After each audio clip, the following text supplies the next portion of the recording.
Emily had been working as a maid for Alexander Reed, a billionaire who barely noticed her.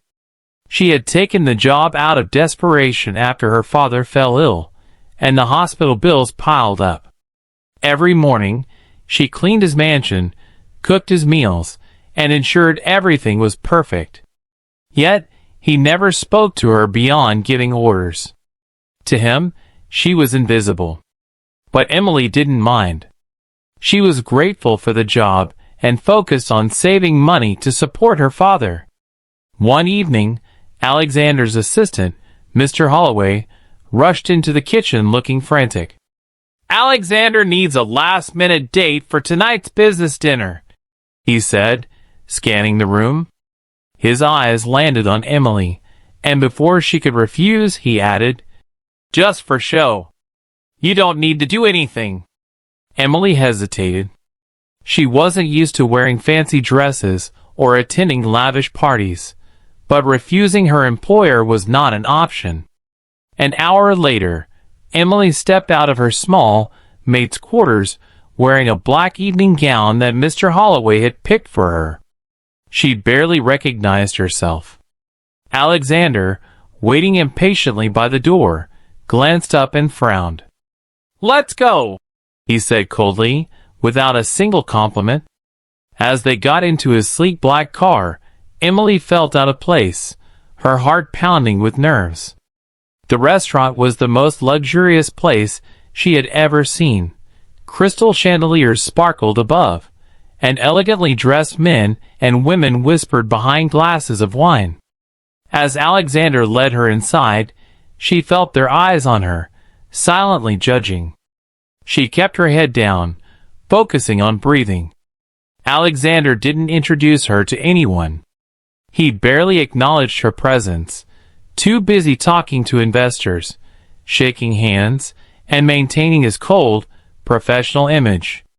Emily sat quietly beside him, feeling like an outsider. The waiters served exquisite dishes, but she hardly touched her plate, afraid of making a mistake. Then, Alexander's rival, a wealthy businessman named Mr. Harrington, smirked and leaned forward. "Quite an unusual choice for a dinner date, Alexander.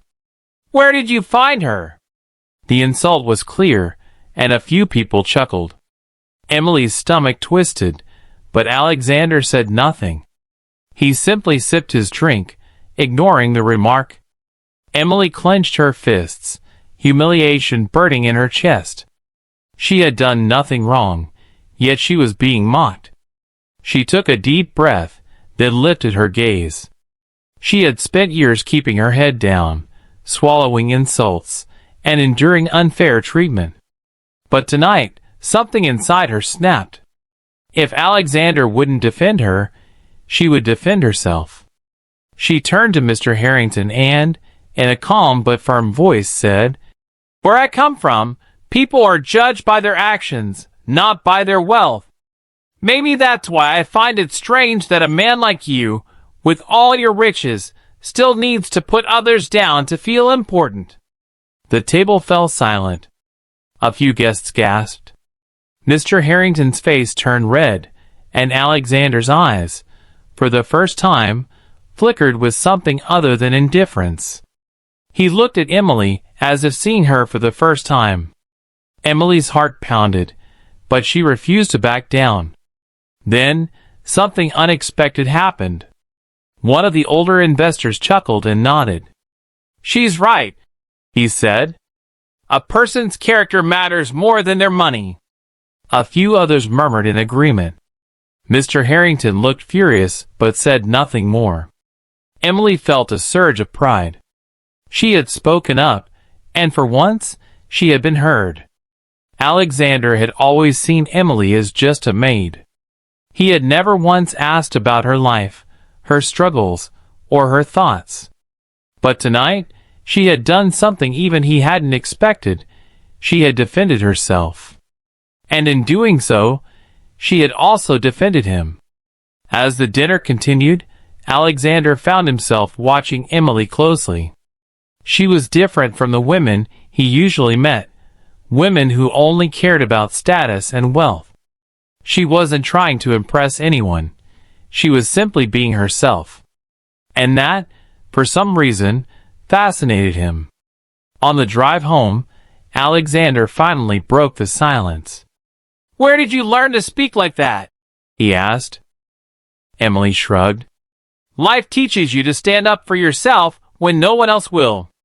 Her words lingered in his mind long after they reached the mansion. The next morning, Emily expected everything to return to normal. She woke up early, put on her maid's uniform, and went about her usual routine, dusting the shelves, arranging Alexander's breakfast, and making sure the house was spotless. But something felt different. The memory of last night still lingered in her mind, the way she had spoken up, the way Alexander had looked at her afterward, as if he was seeing her for the first time. As she entered the kitchen to clear the dishes, she was startled to see Alexander sitting at the dining table, his sharp eyes watching her. He had never waited for her like this before. Her hands fumbled as she picked up a plate, but his deep voice stopped her. "Sit down, Emily." She hesitated, confused, but obeyed. "I want to offer you something," he continued, his gaze steady. "Not as my maid, but as someone who clearly has intelligence and confidence. Come work as my personal assistant." Emily's breath caught in her throat. I don't think I'm qualified," she stammered. She had never worked in an office, never managed anything beyond household chores. The idea of stepping into the business world terrified her. But Alexander smirked, leaning back. "Neither did the people at the dinner. But you proved them wrong." He slid a contract toward her. "Think about it."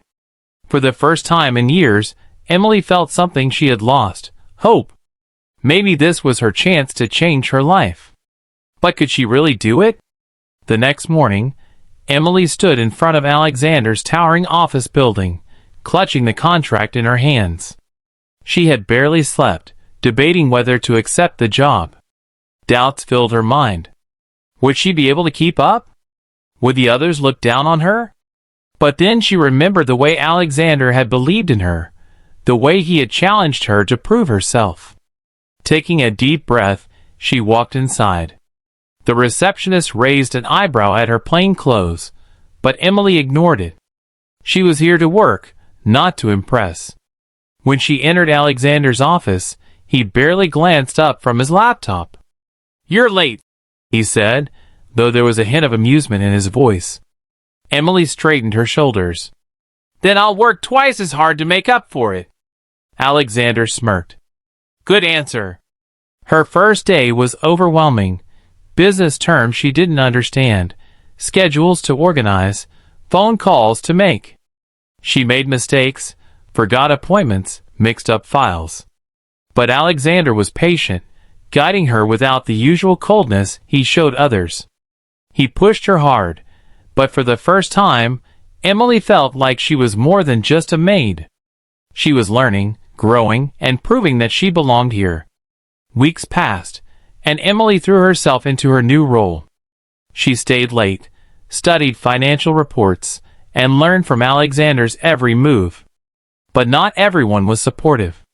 The other employees whispered about her behind her back, calling her the maid who got lucky. Some even tried to sabotage her work, slipping false information into her reports.